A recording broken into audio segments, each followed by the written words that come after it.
Vivimos en una aldea global.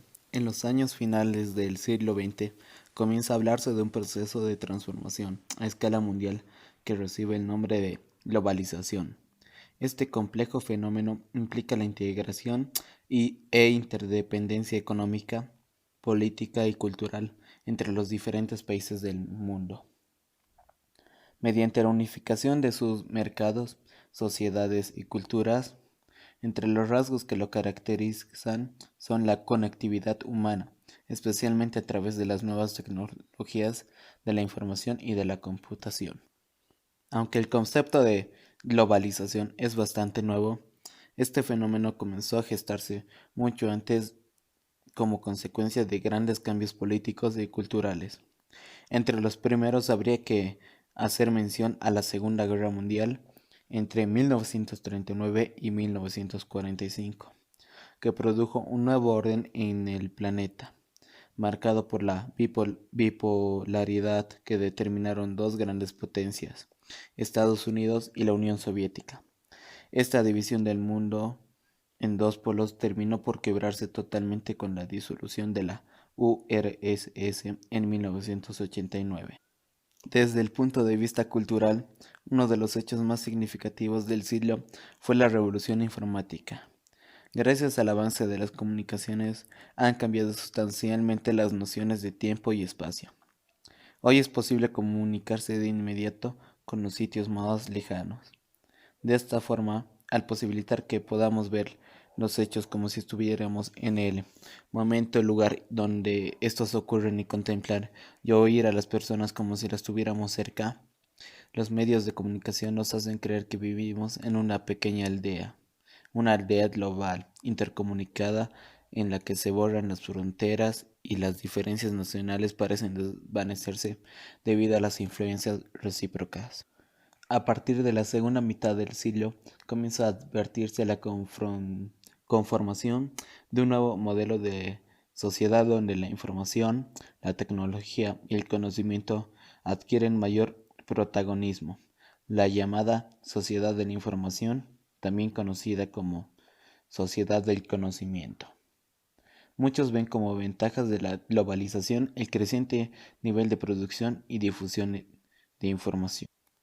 Sin embargo, a este fenómeno le acompaña un proceso de expansión por todo el mundo de los modelos culturales de las sociedades desarrolladas. Hay que numerosos estudios advierten sobre el peligro de la tendencia creciente de la transculturación y homogenización cultural. América Latina, como el resto del planeta, es partícipe de la globalidad. Nuestra forma de vida está ligada cada vez más a la tecnología. Los productos tecnológicos son parte de la vida cotidiana. Crece cada día el bombardeo audiovisual, el uso de Internet, la recepción de músicas y ritmos que vienen de fuera, la audiencia de programas en inglés, la difusión de publicidad en todos los soportes, etc. Y todo esto y más ha venido transformando la idea de ser latinoamericano y como consecuencia contribuido a la creación de referentes literarios que intentan dar una visión del mundo del nuevo concepto de identidad.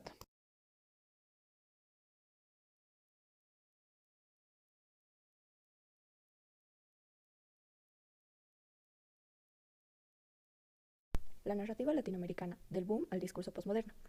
A partir de las décadas 60 y 70 ya empieza a observarse la influencia de este fenómeno en las artes y las letras latinoamericanas. En la literatura, los escritores incorporan a sus obras el amplio impacto de los medios masivos de comunicación. Aunque algunos rechazan la persecución de estos en la sociedad, otros aceptan y se apropian positivamente de sus recursos. La literatura del post-boom, los escritores adoptan en su estética narrativa formas y motivos de los más media.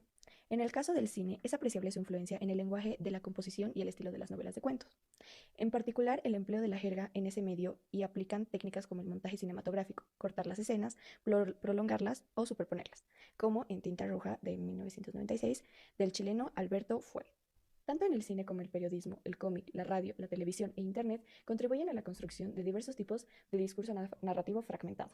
La incorporación de intertextos de la cultura de masas a las obras de literatura es una de las manifestaciones significativas de la globalización comunicativa mundial.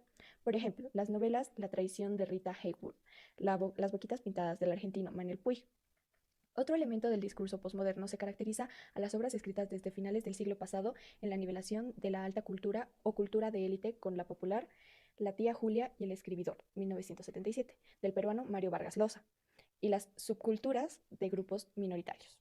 La novela latinoamericana de fines del siglo XX hasta la actualidad manifiesta a menudo su condición posmoderna mediante la confusión de discursos individuales y sociales, públicos y privados, homogénicos y marginales, empleados por narradores y personajes, en sus relaciones familiares, conyugales, etc., como sucede, por ejemplo, en los relatos de los amores de Afrodita, 1983, de la colombiana Fanny Butriago, los cuentos Malitzin de las Maquillas y La apuesta de la frontera de cristal, 1995, del mexicano Carlos Fuentes, la novela de Ley de Amor de su corterrana Laura Esquivel y cuentos de jóvenes escritores compilados en el libro Mac-On, 1996, por Alberto Fuguet y el también chileno Sergio Gómez.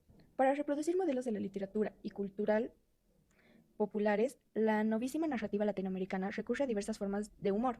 Asimismo, emplea con preferencia la fragmentación del lenguaje y del texto por medio del collage, el pastizaje y el sketch, y la propia parodia que se pone en ridículo formas literarias serias tomadas de la alta cultura.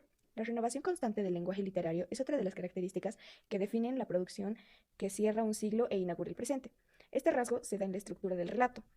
Se presentan en diferentes narradores en distintos tiempos. No hay narración cronológica. En la experimentación lingüística, los juegos del lenguaje.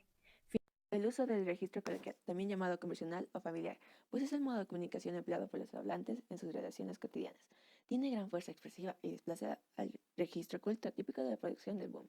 La modalidad coloquial se enriquece con la incorporación del lenguaje oral de algunos grupos sociales, sectores marginados o considerados periféricos a la cultura dominante. La guaracha del macho camacho, 1976, del puertorriqueño Luis Rafael Sánchez. Es común en la estética postmoderna que la lectura sea un espacio de reflexión sobre la propia literatura. Estamos hablando de la autorreferencialidad del relato, acerca de la cual tratamos en el unidad 8. Aporta nuevos matices y modos de los procedimientos autorreferenciales. Desde la perspectiva del lector, otro de los rasgos que distinguen a la narrativa latinoamericana de fines del siglo anterior hasta la más actual es el papel que se le confiere al lector. La obra se concreta con su participación.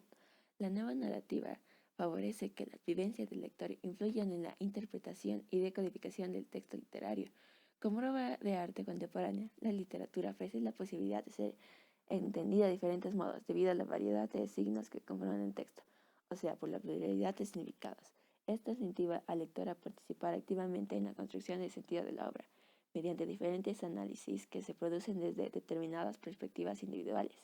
Según los teóricos, los narradores de fines del siglo XX parecen concebir la literatura como un juego serio, en el que participan activamente el lenguaje, el texto y el lector. Hay una tendencia a la obra abierta, para que sea el lector quien naciere con su propia interpretación. Otras obras carecen de una trama convencional, de intriga, de descripciones, incluso de la psicología de los personajes. De esta manera, el escritor obliga a que la imaginación del lector intervenga en la composición del relato. Por tanto, ahora el lector es el autor final del sentido del texto.